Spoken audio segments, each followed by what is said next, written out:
Pembangunan jembatan Bailey terus dikebut.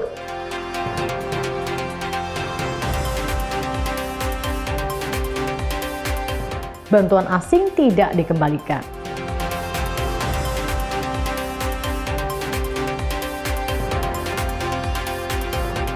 Indonesia meraih 91 medali emas.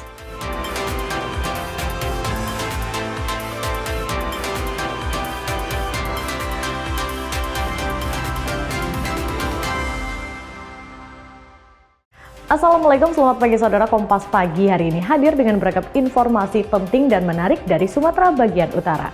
Selain 3 sorotan tadi, sejumlah informasi lain akan kami sajikan dalam Kompas Pagi bersama saya Risa Rizkyanti. Inilah Kompas Pagi selengkapnya di Kompas TV, independen terpercaya.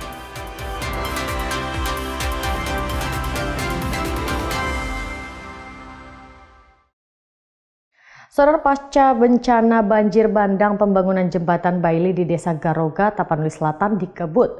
Untuk sementara warga harus melewati jalur alternatif.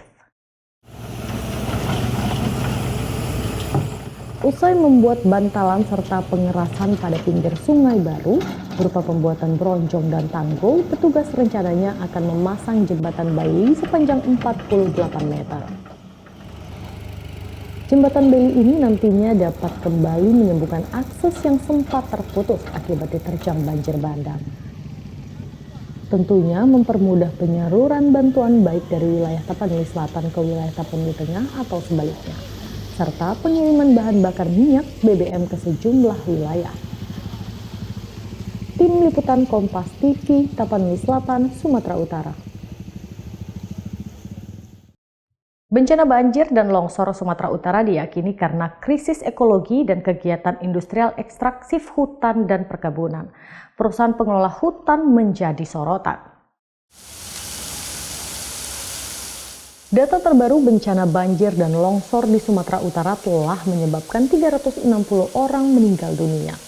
71 orang masih dinyatakan hilang dan lebih dari 14.000 orang masih mengungsi.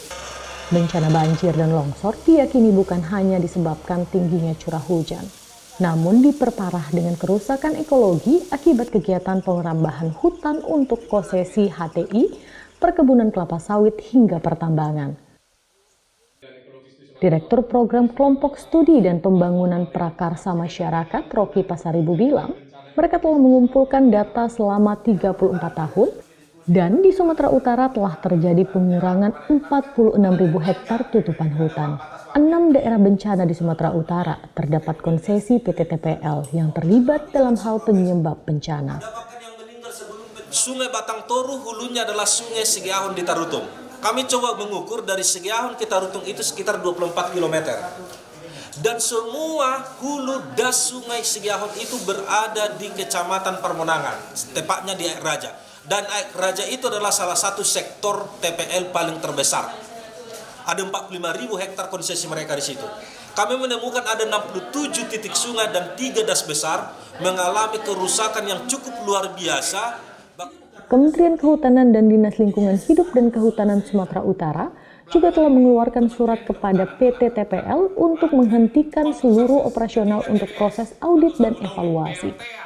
Sekretariat Bersama Gerakan Okumene untuk Keadilan Ekologi di Sumatera Utara menyatakan tindakan pemerintah ini bukanlah solusi. Pastor Walden Sitanggang menyampaikan, bencana banjir dan longsor seharusnya menjadi gambaran untuk segera melakukan penutupan permanen PT TPL. Jadi kami tetap fokus walaupun kami lihat yang pertama itu memang ada kesan bahwa pemerintah mengaburkan fokus perjuangan kami. Dan yang kedua kami berjuang tetap untuk positif. Menanggapi pernyataan-pernyataan dari pemerintah baik itu menghentikan secara sementara operasional PT Bapak Pelestari melalui 2 surat tadi, yang pertama dari Kementerian Kehutanan dan kemudian dari Dinas KLHK Provinsi Sumatera Utara. Sekretariat Bersama juga menuntut agar Gubernur Sumatera Utara Bobi Nasution segera menunjukkan surat rekomendasi penutupan PT TPL. Tim Liputan Kompas TV, Medan, Sumatera Utara. Banjir bandang menyiksakan 4 rumah di Desa Lubuk Siduk, Kecamatan Sukrak, Kabupaten Aceh Tamiang. Warga membutuhkan rumah layak huni. Ratusan warga desa Lubuk Siduk, Kecamatan Sukera, Kabupaten Aceh Tamiang terpaksa mengungsi dan terpencar untuk bertahan di gubuk darurat dengan kondisi serba terbatas. Banjir bandang yang sempat melewati atap rumah menyapu habis pemukiman warga di pedalaman Kabupaten Aceh Tamiang. Rumah-rumah warga yang berada di sekitar daerah aliran sungai tak mampu menahan terjangan air lumpur dan kayu hingga menyisakan puing dan tumpukan gelondongan kayu. Hanya tersisa 4 rumah dan 1 bangunan masjid sebagai saksi bencana. Ya kelambu lah Pak, ini tidur kayak gini kan, kelambu, nyamuknya pun banyak. Air bersih, itu aja. Selimut, selimut. Kalau jangka panjang lah, tempat tinggal lah yang perlu kan. Kalau apa ya tempat tinggal lah Pak. Rumahnya dah. Rumahnya tahu sendiri lah Bapak jalan dari sana kemari tadi. Korban banjir bandang ingin cepat bangkit dan memulihkan hidup dari awal. Namun mereka kini tak berdaya karena seluruh harta benda telah hilang. Tim Liputan Kompas TV, Aceh Tamiang, Aceh. Ruas Jalan Simpang KKA yang menuju Kabupaten Bener Meriah akhirnya kembali terhubung. Namun pengguna jalan dihimbau tetap waspada karena sejumlah titik masih rawan longsor. Perbaikan akses jalan vital di wilayah WHC perbatasan Aceh Utara dengan Kabupaten Bener Meriah ini terus dikebut agar masyarakat lebih mudah dan mempercepat pemulihan transportasi. Ruas Simpang KKA ini sebelumnya tidak dapat dilalui karena tertutup material longsor tanah, berbatuan dan juga kayu, sehingga menghambat distribusi logistik dan bahan kebutuhan pokok. Setelah usaha keras ratusan batalion Zeni Tempur 16 Dika Anoraga, Zidam Iskandar Muda dan Kementerian Pekerja Umum, kini salah satu akses jalan utama penghubung Aceh Utara dengan Bener Meriah sudah bisa dilalui warga. Meski sudah dapat dilalui, namun warga dihimbau agar tetap waspada karena masih ada beberapa ruas jalan yang rawan longsor terutama pada saat curah hujan tinggi. Tim Liputan Kompas TV, Aceh Utara. Saudara, sarang narkoba di bantaran rel kereta api di kawasan Medan Tembung digerebek polisi. Dalam penggerebekan ini, petugas temukan kamera drone yang digunakan pelaku untuk memantau petugas. Gang sempit di kawasan Tembung, Kecamatan Percut Setuan ini harus dilewati polisi untuk dapat meringkus para pelaku narkoba yang menjadikan kawasan bantaran rel kereta api jadi sarang narkoba. Beberapa tembakan peringatan ke udara harus dilepaskan polisi usai sejumlah orang yang diduga pelaku narkoba mencoba kabur dari sergapan petugas. 2 pria yang diduga pelaku narkoba diringkus berikut barang bukti paket sabu siap edar dan sejumlah alat hisap sabu. Polisi kemudian melakukan penggeledahan dan menemukan barang bukti yang tak biasa. 1 unit drone yang diduga kerap digunakan untuk memantau pergerakan petugas disita dari lokasi penggerebekan. Kasat Narkoba Polrestabes Medan Komisaris Polisi Rafli Yusuf Nugraha bilang, kawasan bantaran rel kereta api Tembung memang jadi target operasi pihaknya karena banyaknya barak narkoba di lokasi penggerebekan. Polisi juga membumi hanguskan seluruh barak narkoba yang ada agar praktek serupa tidak kembali terulang di lokasi penggerebekan. Tepatnya di Gang Penguin, kami melaksanakan giat gerebek sarang narkoba. Seperti teman-teman lihat, di belakang sudah kami hancurkan sekitar 3 gubuk yang menjadi sarang narkoba di wilayah hukum ini. Memang di Gang Pancasila ini merupakan target utama kami juga. Jadi kami sudah melakukan 3 kali penggerebekan di sini dan 3 kali berhasil mengungkap ataupun mendapatkan pengedar maupun pelaku. Kawasan bantaran rel kereta api Tembung kini berstatus dalam pengawasan polisi. Penggerebekan serupa akan dilakukan jika praktek jual beli narkoba masih terjadi. Polisi juga sedang memburu pemasok narkoba di kawasan ini. Tim Liputan Kompas TV, Medan, Sumatera Utara. 3 minggu setelah bencana banjir dan longsor, akses jalan dari Tapanuli Utara menuju Tapanuli Tengah hingga Kota Sibolga sudah bisa dilalui.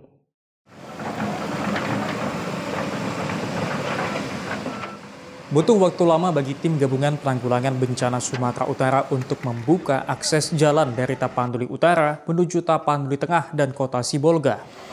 Lamanya proses pembukaan jalan disebabkan banyaknya titik longsor dan jalan yang amblas. 3 pekan upaya pembukaan jalan berhasil dilakukan. Kini jalur dari Tapanuli Utara menuju Kota Sibolga sudah dapat ditempuh melalui Simpang Rampa Poryaha. Namun untuk jalur normal yang melalui Batu Lobang masih tertutup. Terbukanya jalur ini membuat bantuan dan pengiriman logistik terutama BBM akan lebih lancar.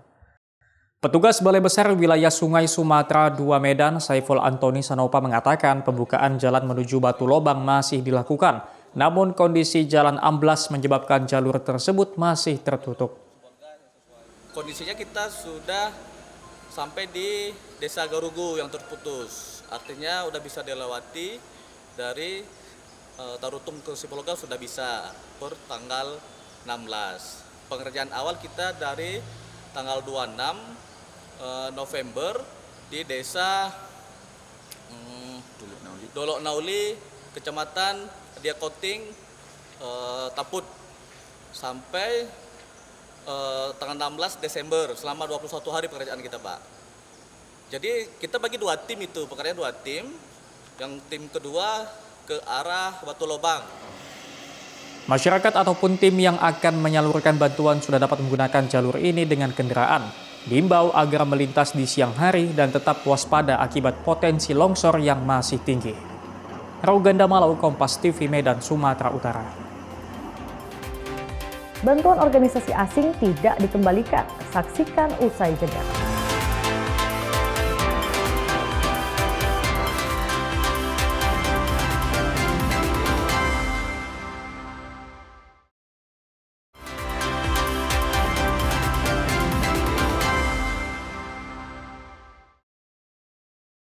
Anda masih di Kompas Pagi, Saudara. Gubernur Sumatera Utara memastikan bantuan unit Emirates Arab merupakan bantuan dari organisasi. Bantuan berupa beras dan pakaian tidak dikembalikan. Nantinya akan disalurkan kepada korban banjir. Sebelumnya pemerintah Kota Medan mengembalikan bantuan dari Uni Emirat Arab untuk korban banjir. Dengan pertimbangan pemerintah pusat hingga kini belum membuka diri terhadap penerimaan bantuan dari pihak asing. Gubernur Sumatera Utara Bobi Nasution menyatakan bantuan tersebut sudah diperiksa dan dipastikan bukan bantuan antar negara. Bantuan tersebut berasal dari organisasi. Bobi menegaskan bantuan bencana yang mengusung suatu negara harus diserahkan terlebih dahulu kepada pemerintah pusat. Namun bantuan yang bersumber dari organisasi dapat diterima dan disalurkan. Diserahkan, karena ini NGO, diserahkan kepada NGO yang ada di Indonesia juga.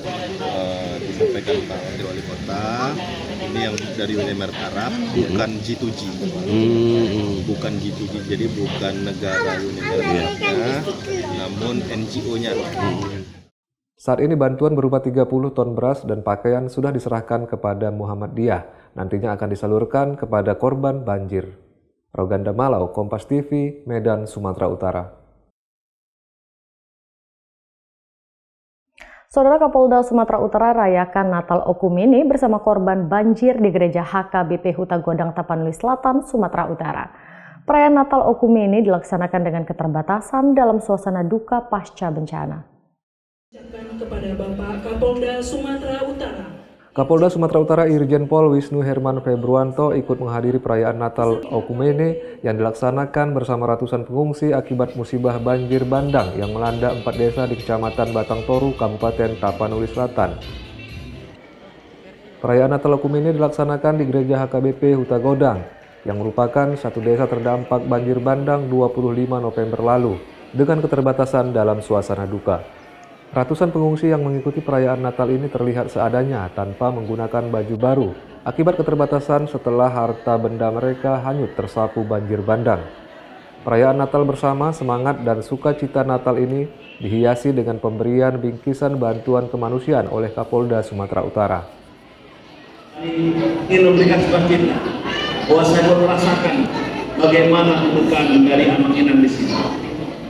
Pak Kapolri pun demikian menyampaikan kepada kita semuanya untuk sama-sama kita menghargai dan kita memberikan sukacita ini kepada Manginang untuk bisa merasakan bahwa Tuhan tetap ada di hati kita masing-masing. Dekatlah pada Tuhan, karena Tuhan yang mencipta langit dan bumi, Tuhan yang memiliki kita semuanya, Tuhan memiliki harta semuanya.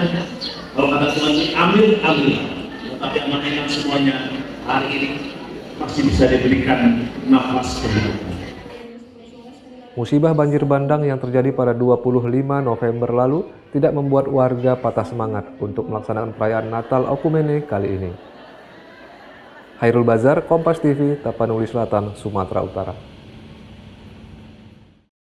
Jelang Natal dan Tahun Baru 2026, Balai Besar Pengawasan Obat dan Makanan Pekanbaru temukan 5.000 pangan olahan ilegal yang dijual oleh pedagang. Pangan ilegal itu ditemukan di 19 sarana penjualan.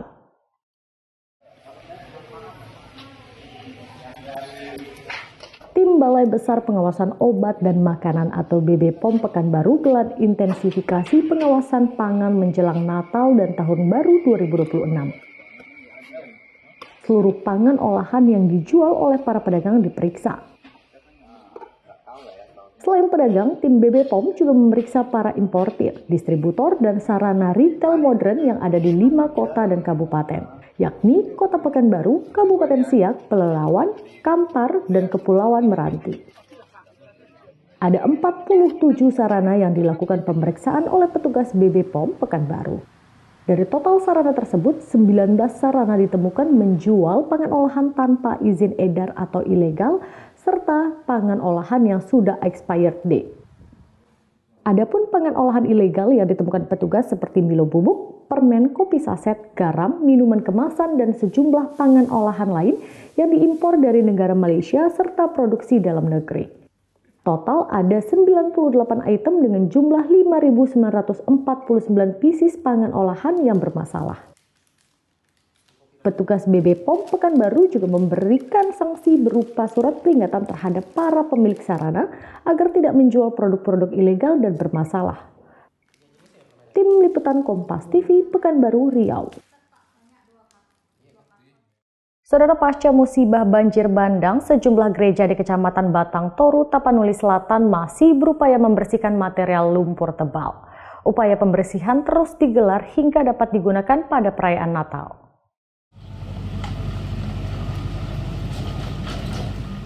Beginilah suasana salah satu gereja yang terdampak akibat musibah banjir bandang yang melanda 4 desa di Kecamatan Batang Toru, Tapanuli Selatan, Sumatera Utara 25 November lalu. Upaya pembersihan sisa-sisa banjir bandang terus dilakukan jelang perayaan Natal. Seperti pada Gereja Pentakosta Kudus Indonesia Gepkin yang berada di Desa Hutagodang Aik Ngadol, Kecamatan Batang Toru. Pembersihan material lumpur tebal yang terbawa arus banjir bandang terus dilakukan. Pendeta Pince Situmorang mengatakan dari 150 jemaat, 80 jemaat diantaranya terdampak, bahkan rumah mereka rusak akibat banjir bandang. Kemudian 4 gereja yang terdampak antara lain Gereja Huria Kristen Batak Protestan HKBP, Gereja Kristen Protestan Angkola GKPA, dan Gereja Katolik dan Gereja Pentakosta Kudus Indonesia Gepkin. Ya, kalau kondisinya Bapak bisa lihat sendiri, seperti inilah kondisinya. Ya, tapi lumayanlah dari awal sampai sekarang banyak kemajuannya. Artinya paling tidak 70% kayaknya udah ada titik terangnya kita bisa merayakan Natal. Oke, Bu. Ini masih banyak lumpur atau pasir, itu seperti apa? Ya, kalau ini nggak mungkin kita bisa kembalikan ini ke awal seperti sebelumnya. Namanya juga bencana kan, Pak? Tapi paling tidak dengan kerjasama daripada bapak-bapak yang baik hati ini, kita bisa upayakanlah paling tidak daruratlah dulu. Yang penting acara Natal itu tak berjalan. Oke. Pembersihan material kayu dan lumpur terus diupayakan oleh tim gabungan pemerintah daerah, TNI, dan Polri. Diharapkan perayaan Natal tahun ini dapat terlaksana dengan khidmat. Hairul Bazar, Kompas TV, Tapanuli Selatan, Sumatera Utara. 3 pekan warga korban banjir bandang di Aceh Tamiang harus bertahan tanpa listrik dan air. Mereka pun terpaksa menggunakan air parit endapan banjir untuk kebutuhan MCK dan mencuci sehari-hari. Warga Aceh Tamiang sangat mengharapkan air bersih dan listrik. Sudah 3 minggu air parit jadi sumber air untuk kebutuhan mandi, MCK, mencuci pakaian, dan perabotan mereka. Dengan belum menyalanya air dan listrik, hampir seluruh Kabupaten Aceh Tamiang masih lumpuh. Mayoritas warga tak bisa meninggali rumah mereka akibat masih terendam lumpur tebal. Mereka berharap pemerintah bisa segera menyelesaikan permasalahan kebutuhan hidup dasar ini. Kami lagi bersih-bersih, nyuci pakai air paret. Kami air bersih belum ada, lampu belum hidup. Air paret nih nggak bau Bu atau nggak apa? Ya bau juga, cuman apa boleh buat lah Bu, macam mana? Inilah harus kami pakai, nggak ada air lain. Ibu sekarang tinggalnya di mana Bu? Saya tinggal di depan sini, di pinggir jalan. Rumah saya belum bisa ditempati karena lumpurnya sangat dalam. Hampir 300.000 warga Aceh Tamiang menjadi korban banjir bandang yang melanda 26 November lalu. Data menyebut paling tidak hingga 17 Desember lebih dari 18.300 rumah rusak. Menyebabkan warga mengungsi dan mendirikan tenda seadanya di pinggir jalan. Bagi pengungsi pinggir jalan, untuk kebutuhan makan dan minum mereka mengandalkan relawan yang melintas. Tim Liputan Kompas TV Aceh Tamiang Aceh. Warga rayakan Natal di lokasi bencana, saksikan usai jeda.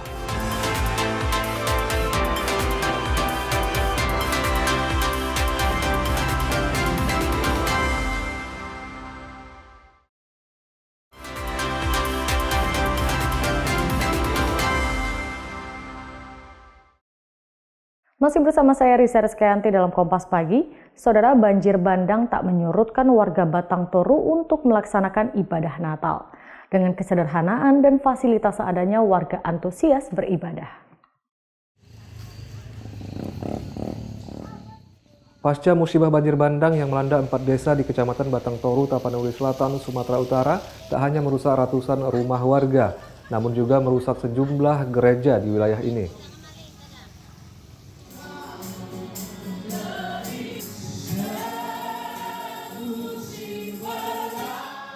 Seperti halnya Gereja Pentakosta Kudus Indonesia atau GEPKIN yang berada di Desa Hutagodang, Aik Nagol ini. Walau sejumlah fasilitas rusak akibat terendam banjir, tak membuat jemaat di gereja ini putus asa untuk mengikuti rangkaian ibadah jelang perayaan Natal.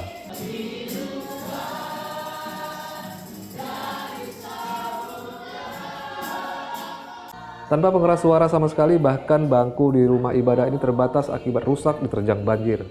Ibadah ini merupakan ibadah pertama yang dilaksanakan setelah proses pembersihan material lumpur tebal menimbun ruang bagian dalam serta halaman gereja. Sebelum musibah banjir bandang terjadi, pihak pengurus gereja telah bersepakat untuk melaksanakan rangkaian perayaan Natal. Namun kondisi gereja yang belum memungkinkan membuat rangkaian tersebut diundur. Namun hari ini kami telah bisa kembali ke gereja ini melaksanakan ibadah walaupun seadanya, tanpa ada musik, ya, nggak ada tamborin, nggak ada LCD atau infocus.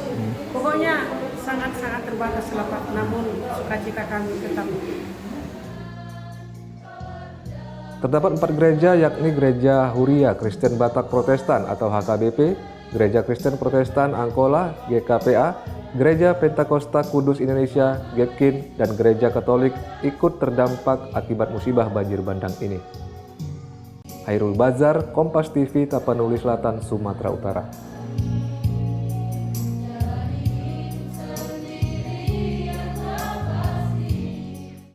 Saudara, pasca pemeriksaan dan penyelidikan kasus dugaan korupsi pengubahan HGU menjadi HGB, Kejaksaan Tinggi Sumatera Utara tidak temukan keterlibatan PT Ciputra, meski pernah melakukan kerjasama operasional untuk kawasan residensial. PT Nusa Dua Propertindo selaku anak perusahaan PT PN mengembangkan proyek kota Deli Megapolitan bersama PT Ciputraland melalui PT Deli Megapolitan kawasan residensial. Namun dalam proses pengalihan status lahan HGU PT PN menjadi HGB dengan total luas 8.000 hektar dilakukan tanpa adanya penyerahan 20% total luas lahan kepada negara yang menimbulkan indikasi korupsi. Dalam proses pemeriksaan yang dilakukan Kejaksaan Tinggi Sumatera Utara, 4 orang telah ditetapkan jadi tersangka, yakni Irwan Perangin Angin selaku Direktur PTPN tahun 2022-2023, Askani, Kepala Kantor Wilayah BPN Sumatera Utara tahun 2022-2024, Abdul Rahman Lubis, Kepala Kantor BPN Deli Serdang tahun 2023-2025, serta Direktur PT NDP Iman Surbakti. Asisten Pidana Khusus Kejati Sumatera Utara Muhammad Jeffrey bilang pihaknya tidak menemukan adanya keterlibatan PT Ciputra meski melakukan kerjasama operasional. Pertanggungjawaban terkait lahan merupakan ranah pemohon HGU yakni PT PN dan PT NDP. Ini PT Ciputra ini kan sebagai investor dan kita tidak menemukan mens rea-nya dari pihak mereka karena dari perjanjian kerjasama yang dilakukan oleh PT DMKR selaku perpanjangan tangan PT Ciputra itu jelas-jelas bahwa pertanggungjawaban terkait dengan lahan itu tanggung jawab si pemilik lahan ataupun pemohon HGU. Sebelumnya, PT Nusa Dua Propertindo telah menyerahkan uang sebesar Rp263 miliar untuk mengembalikan kerugian keuangan negara. Tim Liputan Kompas TV, Medan, Sumatera Utara. 2 mantan pejabat PT Inalum menjadi tersangka dalam dugaan korupsi penjualan aluminium alloy kepada PT Prima Alloy Steel Universal. Kerugian negara diperkirakan mencapai Rp133 miliar.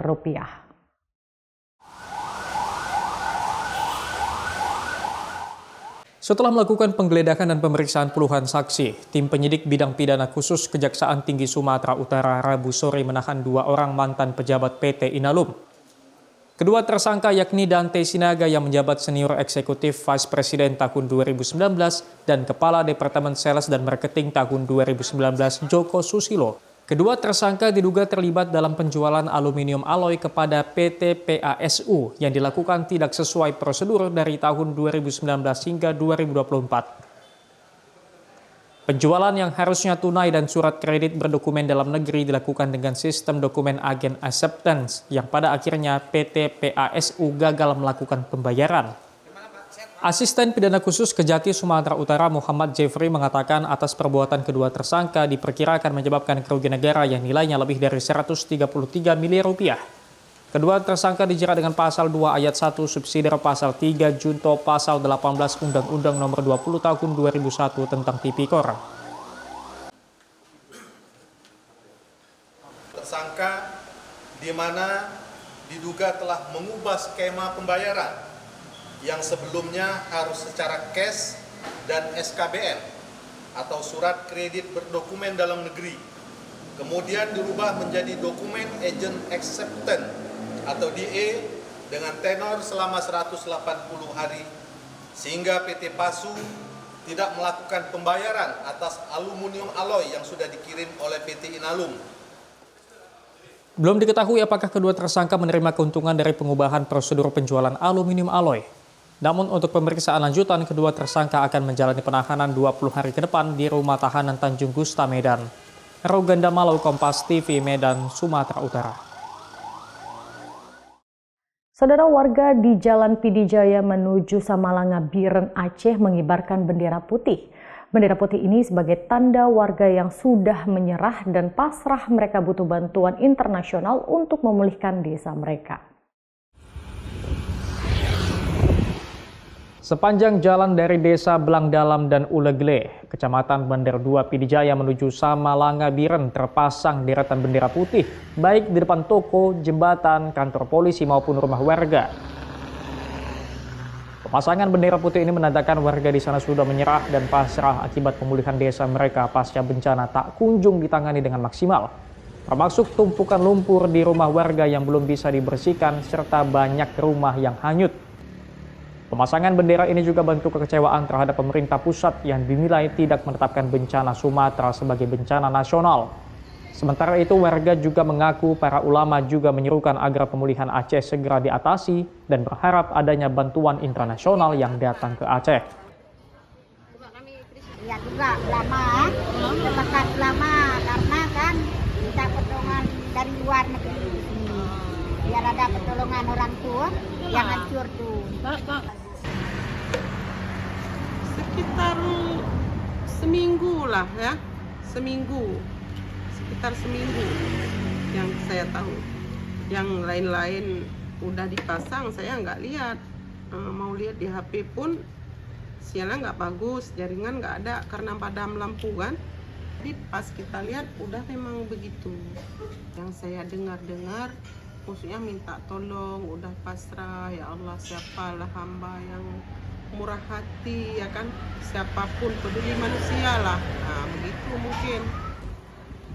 Dengan adanya aksi ini, warga berharap adanya bantuan internasional sekaligus bisa meringankan beban pemerintah Aceh dalam upaya pemulihan pasca banjir. Tim Liputan Kompas TV Pidijaya Aceh. Indonesia meraih 91 medali emas. Saksikan usai jeda.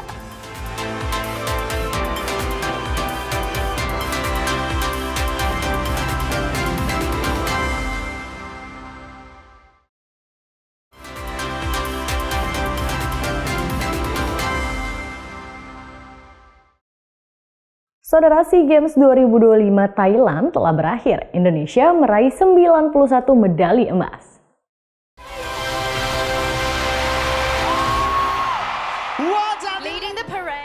Penutupan SEA Games ke-33 digelar di Stadion Raja Manggala, Bangkok, Thailand.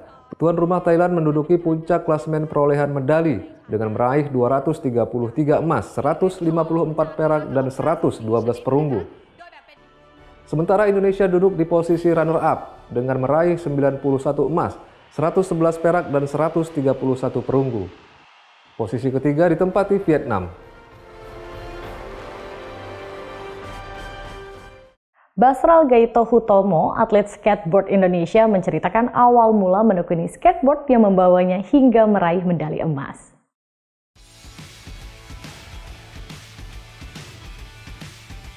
Basral Gaito sukses mengharumkan nama Indonesia dengan meraih medali emas SEA Games Thailand 2025 melalui nomor skateboard street putra.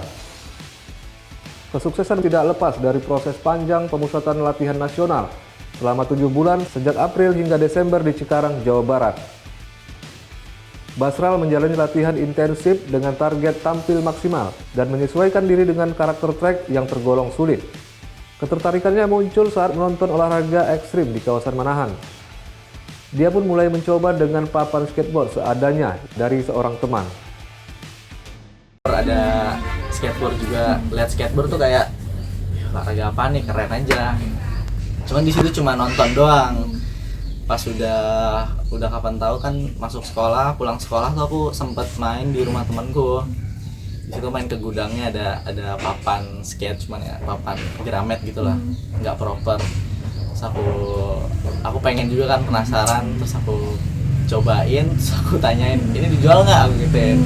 Terus yaudah beli aja 5.000, terus aku beli 5.000. Dan sendiri otodidak, belajar dari YouTube aja. Kalahkan tuan rumah Thailand laga puncak, tim nasional hoki es putra Indonesia cetak sejarah raih emas pertama kali di ajang SEA Games. เลยไปหน่อยครับล้นไปเข้าทางอินโดนีเซียตัดได้หนุนไปอีกทีนึงอินโดได้ทั้งปีกซ้ายปีกโอ้แล้วกระชอกมาติดเบนครับโอ้โหเอาเข้าครับขอ Tak diunggulkan pada laga final, timnas hoki es putra Indonesia tampil tanpa beban. Masuk final saja merupakan catatan sejarah bagi tim Indonesia di ajang SEA Games. Indonesia yang menaklukkan Singapura di semifinal tertinggal lebih dulu kalah jumpa Thailand di final. Kedudukan 1-2 tak bergeming hingga periode ketiga.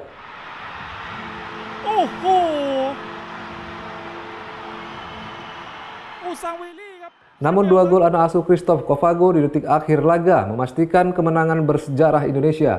Menang 3-2. Emas berhasil dibawa pulang Andrin Saputra dan kawan-kawan ke tanah air. พลาดครับโอ้โหมาโดนอินโดยิงแซง 3-2 ครับโอ้พวกเขาเนี่ยครับอินโดนีเซียครับ Pertama, kami dari seluruh tim Ice Hockey Indonesia ingin mengucapkan terima kasih sebesar-besarnya kepada seluruh rakyat Indonesia, kepada seluruh keluarga dan teman-teman yang tidak pernah berhenti untuk mendukung kami dan terus percaya kepada kami, walaupun kami tahu kami berasal dari tim yang underdog, tapi karena support dan doa dari kalian untuk terus support kami dan percaya, dan yang paling penting kalian percaya sama kami untuk kami bisa mewujudkan, dan semua ini untuk kalian. Terima kasih Indonesia. Pembangunan jembatan Bailey terus dikebut. Saksikan usai jeda.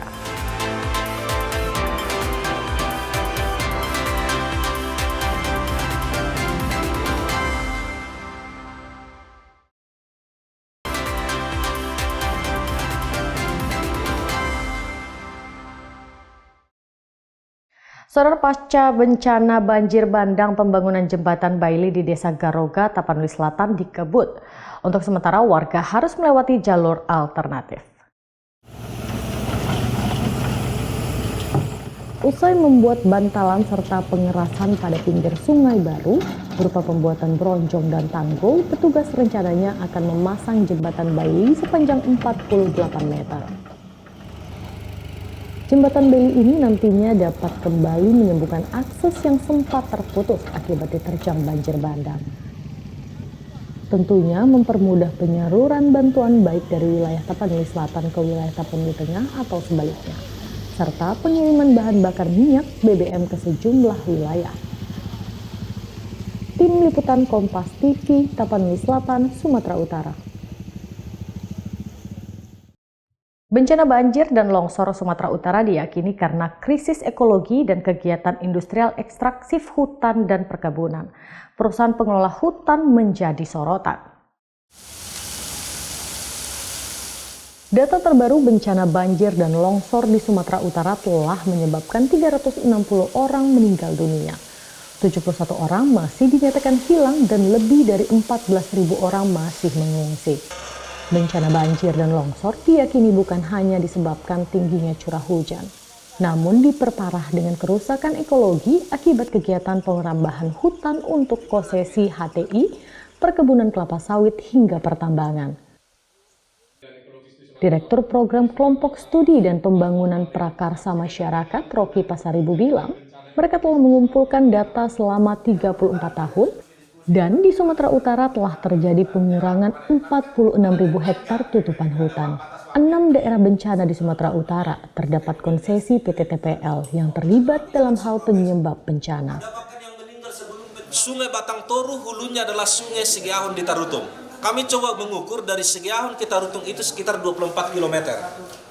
Dan semua hulu das Sungai Segiahun itu berada di Kecamatan Permonangan, tepatnya di Air Raja. Dan Air Raja itu adalah salah satu sektor TPL paling terbesar. Ada 45.000 hektar konsesi mereka di situ. Kami menemukan ada 67 titik sungai dan 3 das besar mengalami kerusakan yang cukup luar biasa. Kementerian Kehutanan dan Dinas Lingkungan Hidup dan Kehutanan Sumatera Utara juga telah mengeluarkan surat kepada PT TPL untuk menghentikan seluruh operasional untuk proses audit dan evaluasi. Sekretariat Bersama Gerakan Okumene untuk Keadilan Ekologi di Sumatera Utara menyatakan tindakan pemerintah ini bukanlah solusi. Pastor Walden Sitanggang menyampaikan, bencana banjir dan longsor seharusnya menjadi gambaran untuk segera melakukan penutupan permanen PT TPL. Jadi kami tetap fokus walaupun kami lihat yang pertama itu memang ada kesan bahwa pemerintah mengaburkan fokus perjuangan kami. Dan yang kedua kami berjuang tetap untuk positif menanggapi pernyataan-pernyataan dari pemerintah, baik itu menghentikan secara sementara operasional PT Tubapak Lestari melalui 2 surat tadi, yang pertama dari Kementerian Kehutanan dan kemudian dari Dinas KLHK Provinsi Sumatera Utara. Sekretariat Bersama juga menuntut agar Gubernur Sumatera Utara Bobi Nasution segera menunjukkan surat rekomendasi penutupan PT TPL. Tim Liputan Kompas TV, Medan, Sumatera Utara. Banjir bandang menyiksakan 4 rumah di Desa Lubuk Siduk, Kecamatan Sukrak, Kabupaten Aceh Tamiang. Warga membutuhkan rumah layak huni. Ratusan warga desa Lubuk Siduk, Kecamatan Sukera, Kabupaten Aceh Tamiang terpaksa mengungsi dan terpencar untuk bertahan di gubuk darurat dengan kondisi serba terbatas. Banjir bandang yang sempat melewati atap rumah menyapu habis pemukiman warga di pedalaman Kabupaten Aceh Tamiang. Rumah-rumah warga yang berada di sekitar daerah aliran sungai tak mampu menahan terjangan air lumpur dan kayu hingga menyisakan puing dan tumpukan gelondongan kayu. Hanya tersisa 4 rumah dan 1 bangunan masjid sebagai saksi bencana. Ya kelambu lah Pak, ini tidur kayak gini kan. Kelambu, nyamuknya pun banyak. Air bersih, itu aja. Selimut. Selimut. Kalau jangka panjang lah tempat tinggal lah yang perlukan. Kalau apa ya tempat tinggal lah Pak. Rumahnya dah. Rumahnya tahu sendiri lah Bapak jalan dari sana kemari tadi.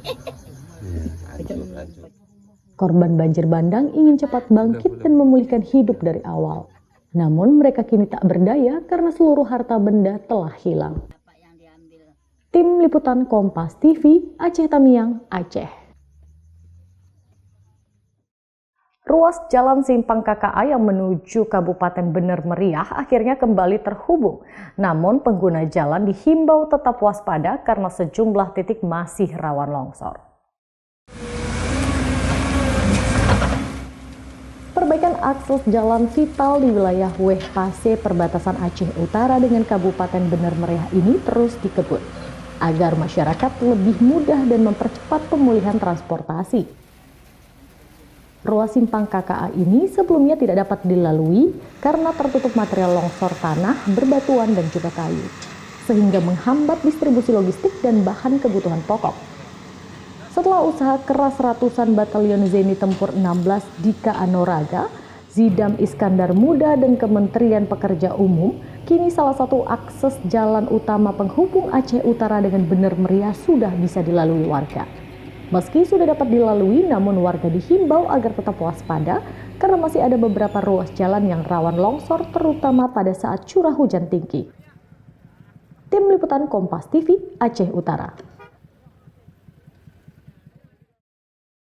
Sampai di sini Kompas Pagi hari ini. Anda bisa menyimak video tayangan kami di kompas.tv atau menyaksikan siaran langsung via streaming di kompas.tv/live. Kami undur diri, tetap saksikan rangkaian program berita di Kompas TV, independen terpercaya. Assalamualaikum.